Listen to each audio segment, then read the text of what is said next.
कि वोट इसलिए दे रहे हैं कि पेपर लीक मत करवाना। आपने कब कहा था उसको कि वोट इसलिए देने कि हमारी स्कूलें बहुत अच्छी होनी चाहिए? हमने कब कहा उसको? और हम बड़ा इजीली कहते हैं कि हाँ सर इतना तो चलता ही है, हमने एक्सेप्ट कर लिया। पूरा तंत्र ही भ्रष्ट हो गया।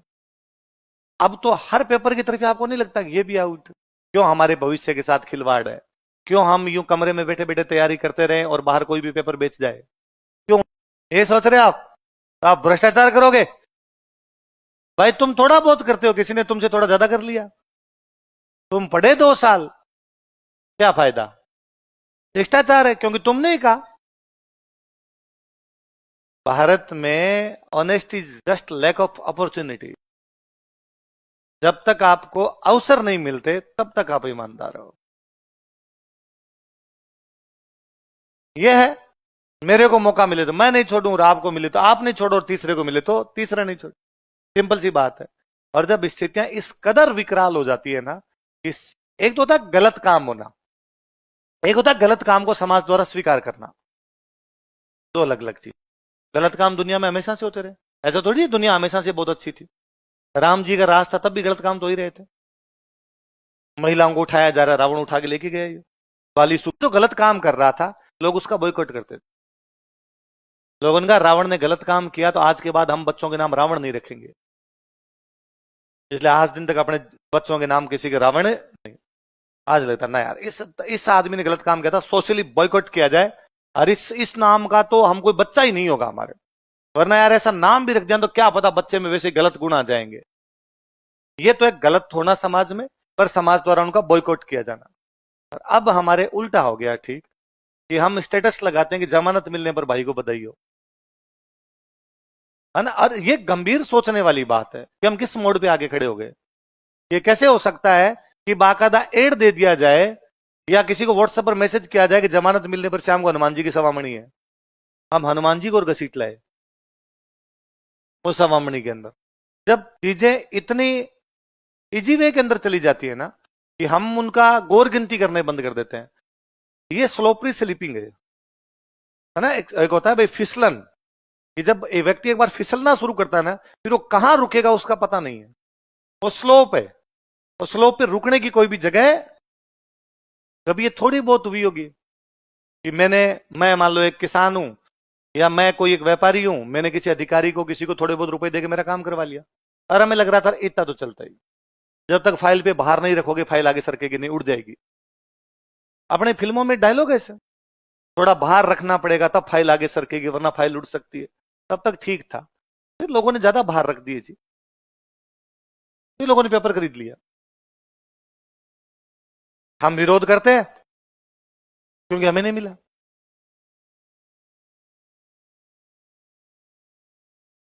है ना। यही आ गया भाई, सीधा सा यही है।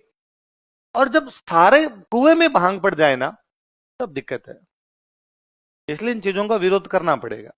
हम आज नहीं करेंगे कल करना पड़ेगा, कल नहीं करेंगे परसों करना पड़ेगा, वरना सब कुछ बर्बाद कर दें। वरना तो फिर पढ़ाते रहो ना बच्चों को, क्या फायदा है।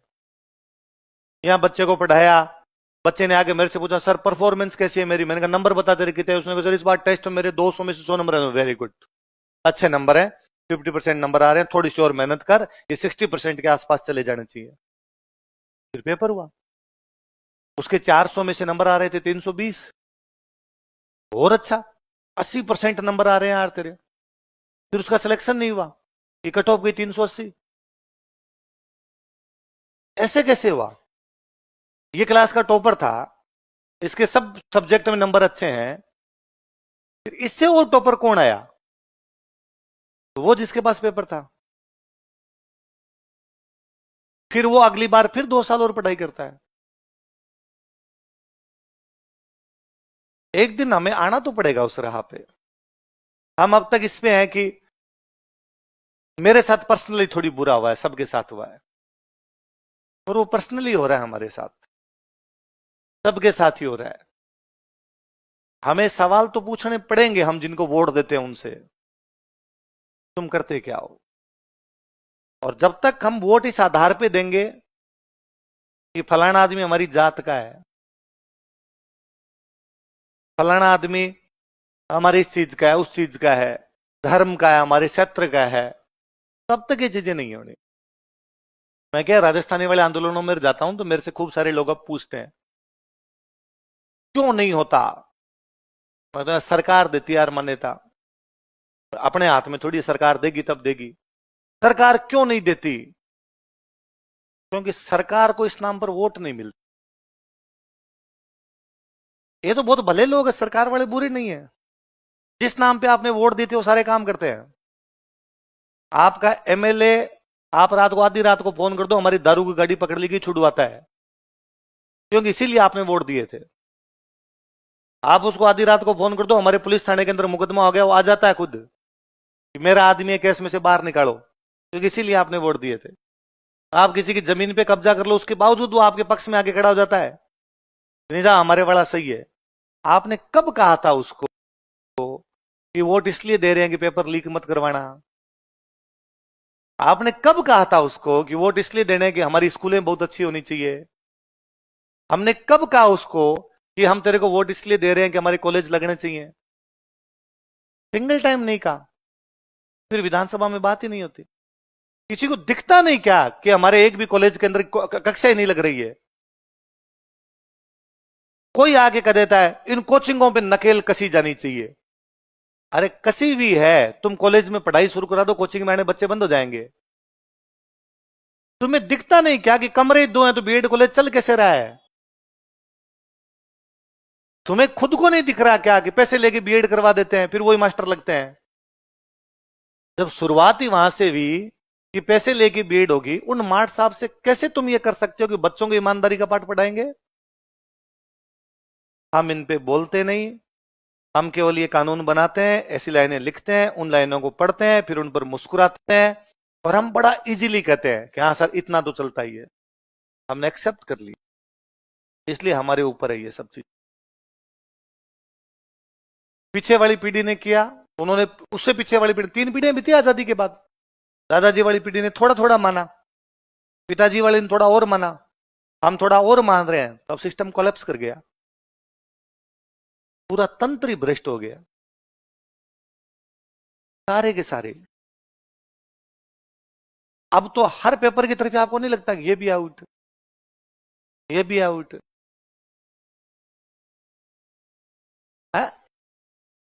भाई। ठीक नीचे 4th ग्रेड से लेके उससे नीचे तो क्या जाएगा? सबसे नीचे एग्जाम वही तो होता है, उसे लेके 1st ग्रेड तक वाला।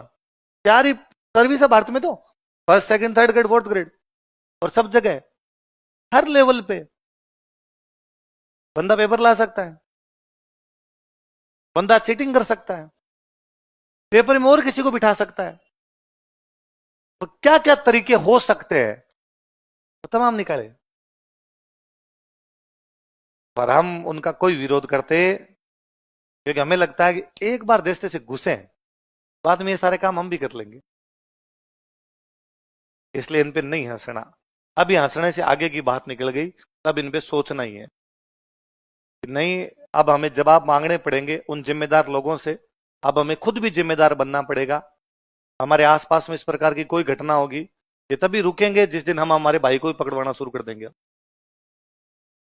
हमें खूब सारे लोगों का हमें पता होता है कि यार ये कोई चीटिंग की होगी, इसने ये की होगी, पर अपने इसलिए चुप रह जाते हैं भाई ये यार सरकारी नौकरी लग गया।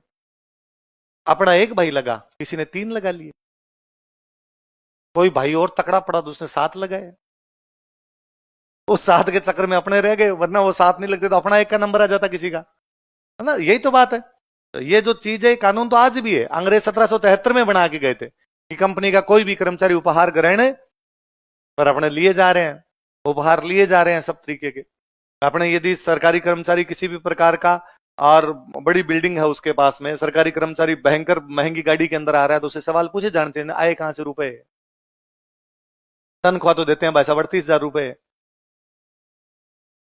कहां से लाए तुम ये? बताओ, सोर्स बताया जाए तुम्हारा। हम नहीं पूछ रहे, नहीं पूछ रहे तो रेडी है, मामला सबका सब चलता जा रहा है। पूछा जाना चाहिए भाई, सरपंच की तो तनख्वाह 5,000 ही नहीं देते, तुम स्कॉर्पियो कहां से लाते हो? हम छोटी छोटी बातों में राजी है ना। सरपंच सबके जॉब कार्ड इकट्ठे करके लेके जाता है, सारे रुपए लेता है, थोड़े थोड़े अपने पास बेचता है। हम राजी हैं कि थोड़े हमारे पास आ गए, सरपंच राजी है कि बाकी उसने ले लिए। गांव में खुलेआम है, खुलेआम, किसी कुछ कहने की आवश्यकता नहीं है। सरपंच साहब बाकायदा घर घर जाके ले रहे हैं जॉब कार्ड, और सारे दे रहे हैं, इतने हमारे पहुंचा देना। और महीने वाले दिन क्या हो रहे हो, जॉब कार्ड वाले रुपए दो। तुम गए नहीं थे काम करने, किस बात के? नहीं, जॉब कार्ड दिया था सरपंच साहब को, रुपए तो सरकार ने भेजे ही हैं, वो हमें रुपए दिए जाए। हम उन पर कोई किसी प्रकार का सवाल उठाते, हमेशा कोई सवाल नहीं उठाते कि जब इतने सालों से नरेगा चलती है तो काम क्या हुआ। क्यों इतिहास में पढ़ लेते हैं कि 14 साल नरेगा चला के राजसमंद झील बना दी, अब क्यों नहीं बनी कोई? पानी की कमी तो आज भी है। अभी कोई बड़े झील और तालाब बनाए जाएं जो नरेगा के तहत बना लिए जाएं, काम के बदले अनाज योजना, शाम को लोग अनाज ले जाए, दिन में हम तालाब खोद लें। क्यों नहीं बने इतने सालों में? नरेगा चलते तो कई साल हो गए। क्यों नहीं ऐसा हुआ कि कोई पूरी स्कूल की बिल्डिंग नरेगा के तहत बनाई गई? क्यों नरेगा में सुबह मिट्टी इधर से इधर डालनी है, शाम को वही मिट्टी इधर से इधर डाल के दिन में ताश खेलनी है? पर हमारे तरफ, खुद की तरफ जब चीजें आती है हम आंख बंद कर लेते हैं। पर कबूतर के आंख बंद करने से बिल्ली भागती नहीं है ना? बिल्ली आई तो कबूतर ने आंख बंद कर ली कि नहीं दिख रही। हम कबूतर हैं जिसने बिल्ली के आने पे आंखें बंद कर रही है। पर बिल्ली झपट्टा मारेगी, खाएगी, कभी हमें खाएगी, कभी दूसरे को खाएगी। हमें खाती है उस दिन हम सड़क पे आते हैं, जब तक दूसरों को खा रही है हमें लगता है हम तो पढ़ ही ले। हमें ये सब करने की आवश्यकता,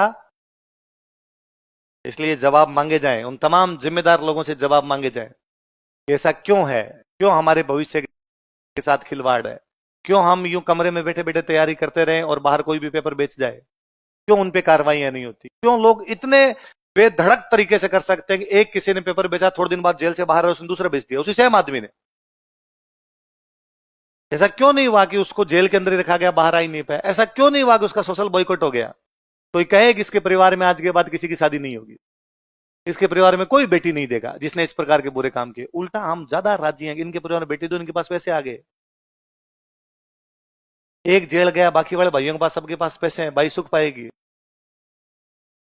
हमने कितना इजीली एक्सेप्ट किया चीजों को हर लेवल पर जाके। तो अंग्रेजों ने 1773 का रेगुलेटिंग एक्ट बनाया और बनाकर 20 साल मजे करो। कितने साल मजे करो? मतलब 20 साल अब आप आपको छेड़ेंगे नहीं। ये कानून कितने साल लागू होंगे? 20 साल तक मामला चल जाता। 73 में कानून बने तो 20 साल कब तक होते?